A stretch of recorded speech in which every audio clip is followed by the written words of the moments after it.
At 70, I was told to leave the house I had paid for with my own hands. Get out of my house, my son said, his voice sharp and final. I don't need a sick old woman. My name is Margaret Hayes. I raised Daniel in that house. I signed every check, fixed every leak, and kept every promise. None of that mattered to him in that moment. Victoria stood behind him, close enough that her shoulder touched his back. She didn't say a word. She didn't need to. Her eyes were calm, almost relieved, as if this had already gone exactly the way she planned. I'm not sick, I said. My voice surprised me. It was steady. Daniel laughed once, short and humorless. That's what you always say. Victoria finally spoke. We've been patient, Margaret, but this isn't healthy anymore. For anyone. I looked at my son. You believe this? He didn't answer. He just opened the front door and stepped aside. I picked up my purse from the table. No coat, no phone charger, no argument. I had learned long ago that begging only teaches people how little they have to give you. Call me when you're ready to talk, Daniel said, already turning away. The door closed. The lock slid into place. I walked until my legs began to shake. Past streets I knew by heart. Past houses that looked suddenly unfamiliar. My thoughts came in pieces. I sat on a bench, then stood again, afraid that if I stayed still too long, I wouldn't get up. Time blurred.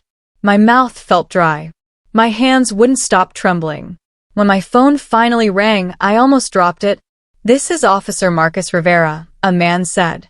Mrs. Hayes, we need to confirm your safety. I'm fine, I said automatically. There was a pause. Ma'am, we were asked to check on you. Can you tell me where you are right now? I gave him the cross street. My voice sounded far away, even to me. We're on our way, he said. Please stay where you are. I sat back down and stared at my hands. They looked older than they had that morning. Behind me, somewhere, was the house I built. Ahead of me was whatever came next. How it began. I said yes the week after my husband was buried. Daniel stood in my kitchen, hands folded the way he used to when he wanted something, but didn't want to ask outright. Victoria stayed near the doorway, listening more than speaking.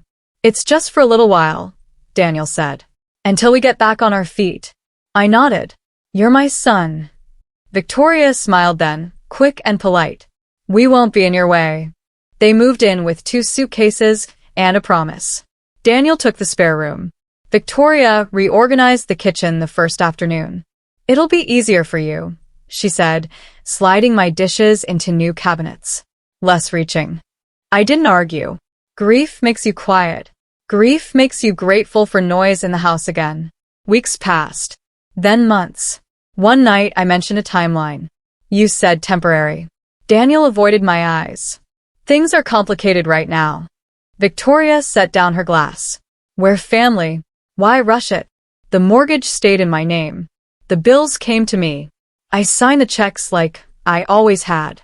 Still, Victoria started answering questions that weren't directed at her.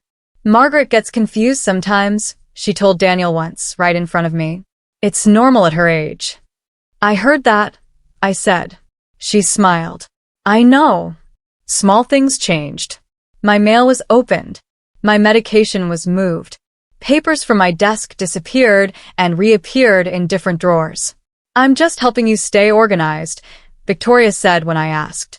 Daniel backed her, without thinking. She's trying to make things easier, Mom. When I corrected him, he sighed. When I insisted, he frowned. Why are you being difficult, he said one evening. We're just looking out for you. The house didn't feel louder or warmer anymore. It felt monitored. One afternoon, I found my bedroom door locked. Victoria handed me the key with a laugh. You forgot it earlier. I knew I hadn't. I told myself it would pass. That families adjust. That love means compromise. I didn't understand yet that every small concession was teaching them the same lesson, that I would move when they pushed and stay quiet when they crossed a line. By the time I realized the rules had changed, I wasn't the one making them anymore. The erosion. Victoria started using my name differently. Margaret forgot again. She would say, not to me, but to Daniel. I reminded her about the pills. I was sitting right there. I didn't forget, I said. You moved them. She smiled softly. See? Defensive. That's what worries me. Daniel looked between us, uncertain. Mom, we're just trying to help. Help would be asking, I said, not deciding. Victoria sighed, as if tired by my resistance. I'm not attacking you. I'm concerned. There's a difference. Concern became her favorite word. She used it the way other people use proof. At dinner, she would pause and tilt her head. Did you already eat earlier, Margaret? Yes, I said. With you? She nodded slowly. That's what I thought. I began to notice things going missing. The folder with my insurance papers, the spare checkbook I kept in my desk.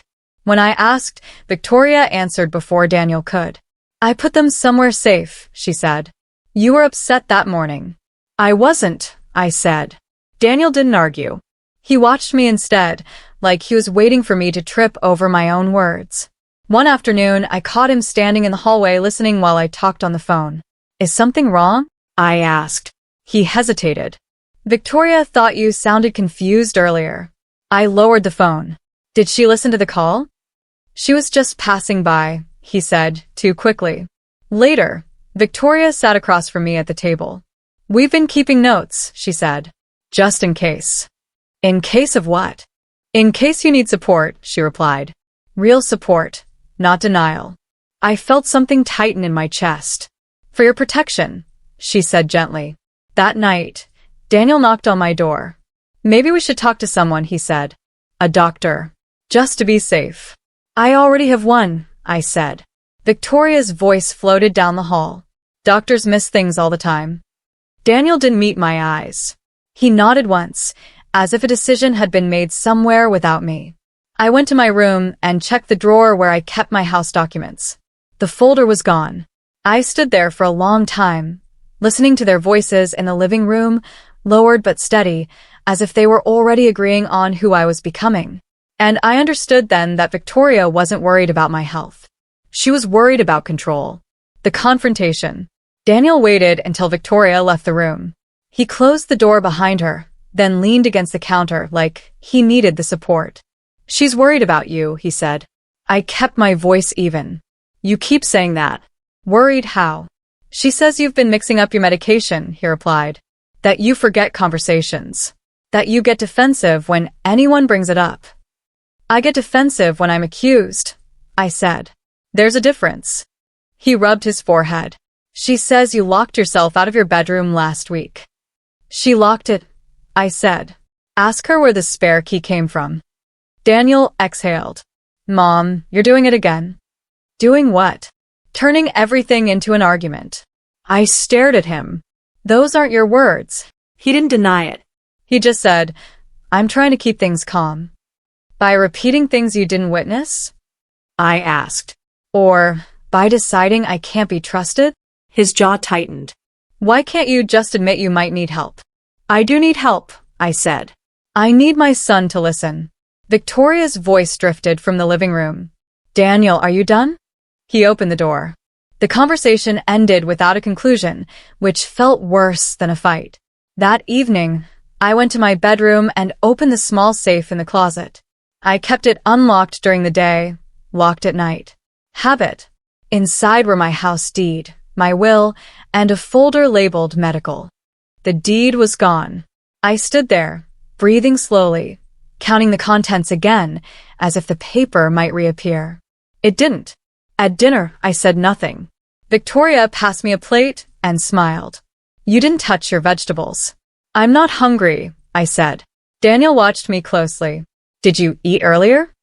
Yes, I said. Alone.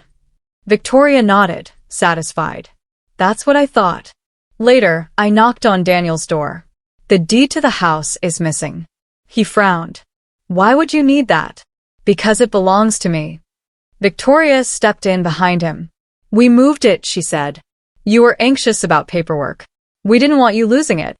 You didn't tell me, I said. Daniel looked between us, then said, she was just trying to help. Something shifted then. Not loudly, not all at once. Just enough for me to feel the floor tilt. The story about me was no longer being told to my face. It was being told around me, and my son was starting to believe it. The trap. Victoria waited for a moment when Daniel wasn't home. I was at the table sorting my pills the way my doctor had shown me.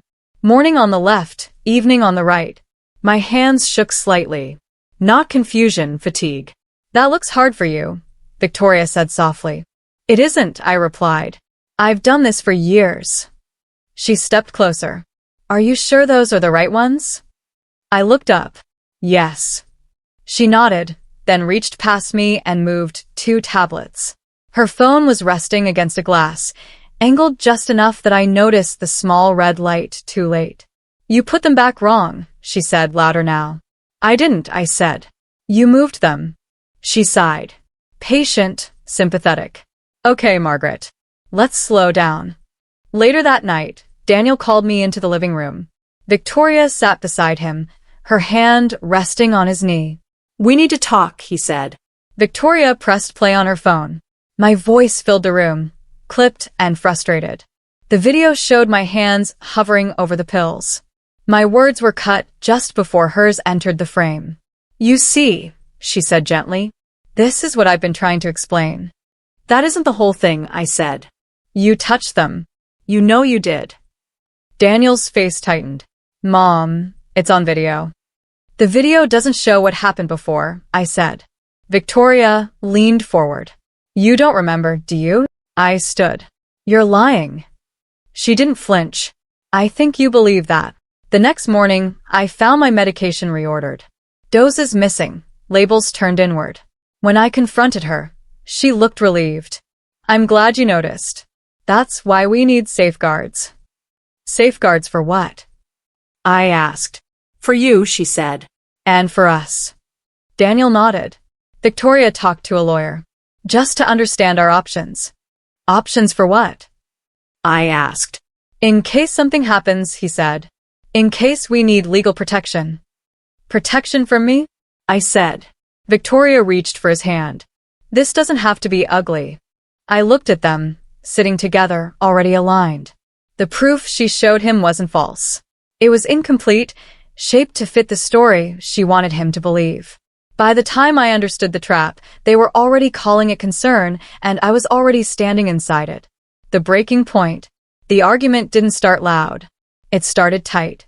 Daniel stood across from me, arms crossed, his jaw set the way it was when he'd already chosen a side. Victoria stayed near the doorway, close enough to hear every word, far enough to look uninvolved. We can't keep doing this, Daniel said. Every day it's something. I'm not the one changing things, I said. I'm reacting to them. Victoria stepped in. That's the problem, Margaret. You don't see what's happening. I see exactly what's happening, I said. You're turning my house into evidence. Daniel raised his voice. Stop saying it's your house like that means something. It means everything, I said. I paid for it. I lived in it. I trusted you with it. He laughed, sharp and sudden. Trusted me. You don't even trust yourself. Victoria touched his arm. Daniel, calm down. He pulled away. No. I'm tired of pretending this is normal. What isn't normal, I said, is my son standing in my kitchen and telling me I'm a problem. You are a problem, he said. You forget things. You fight help. You make everything harder. I forget nothing that matters, I said.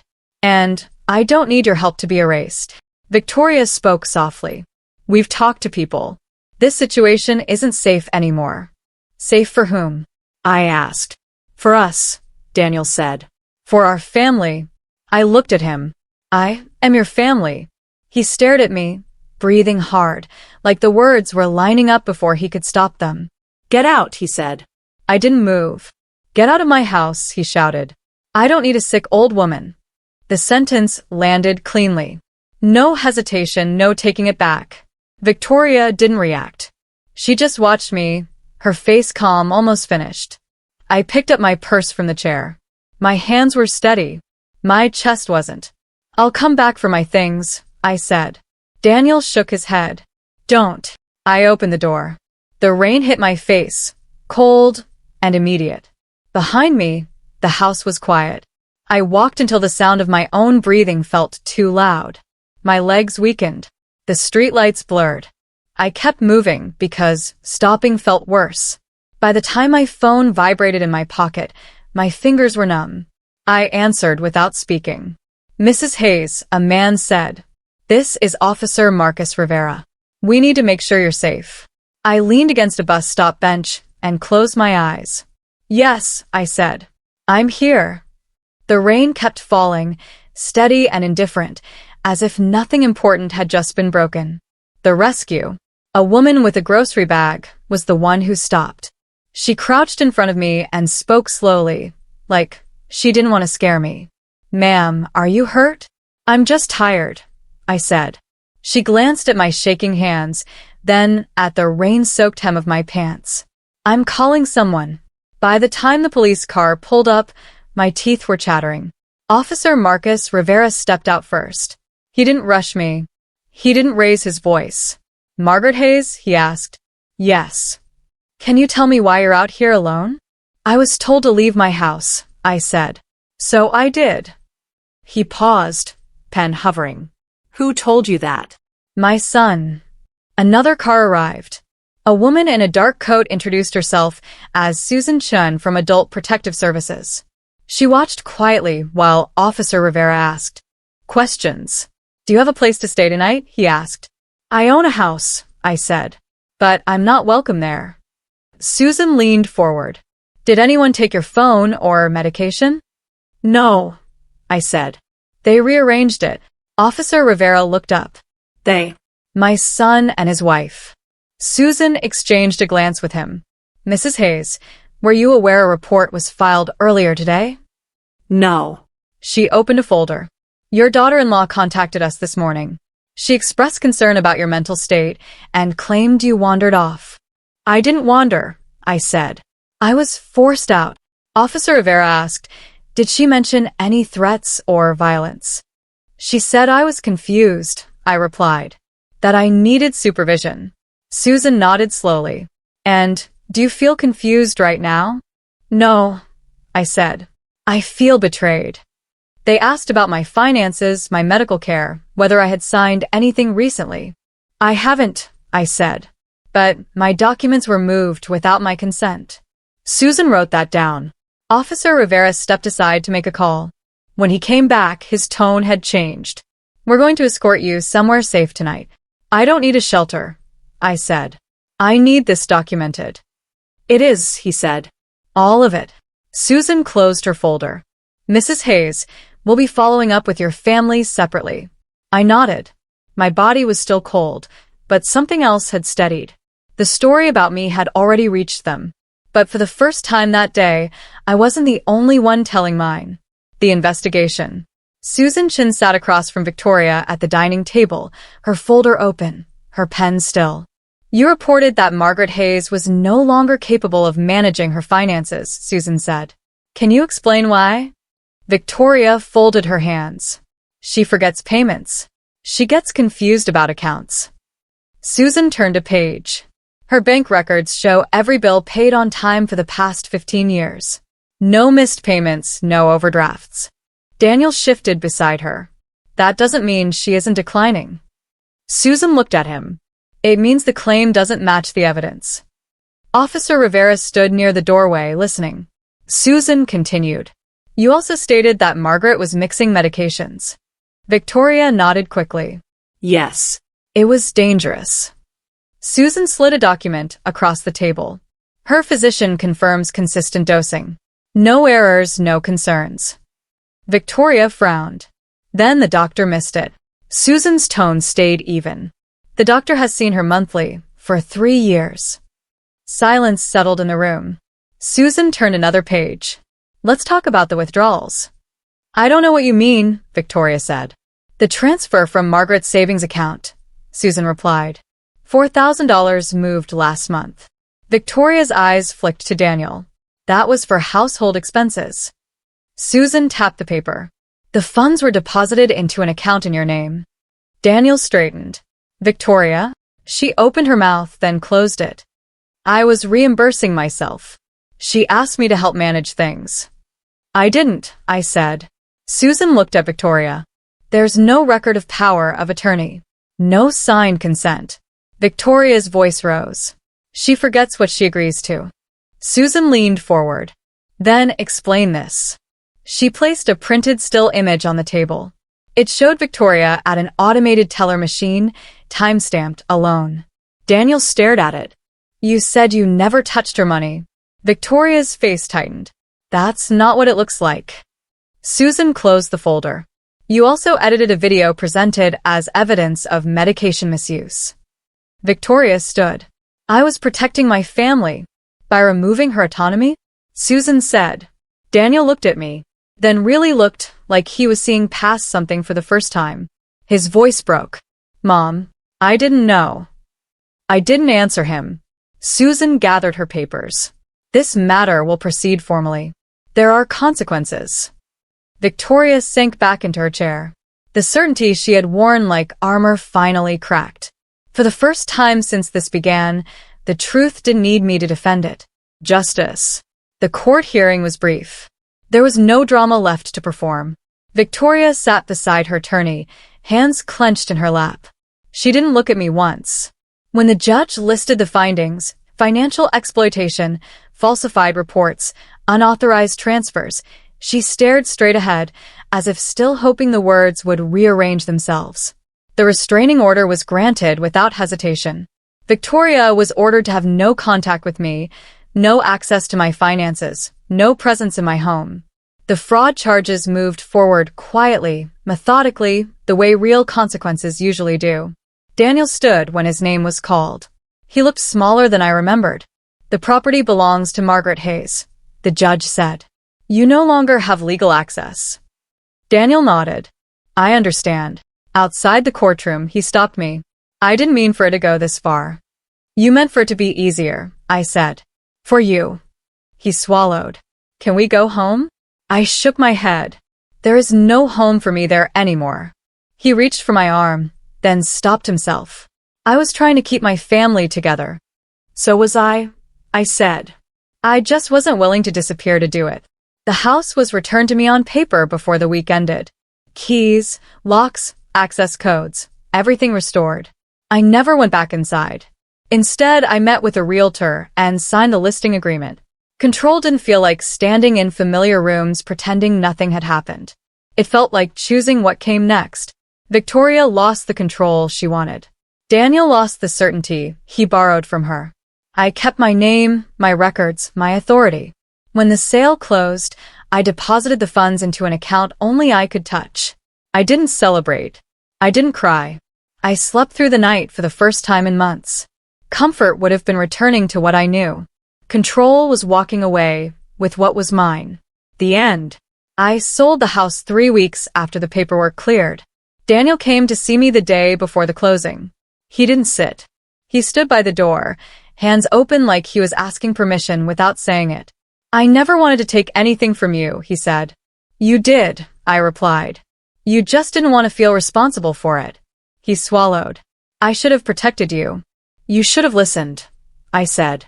Protection without respect is just control. He nodded, eyes wet.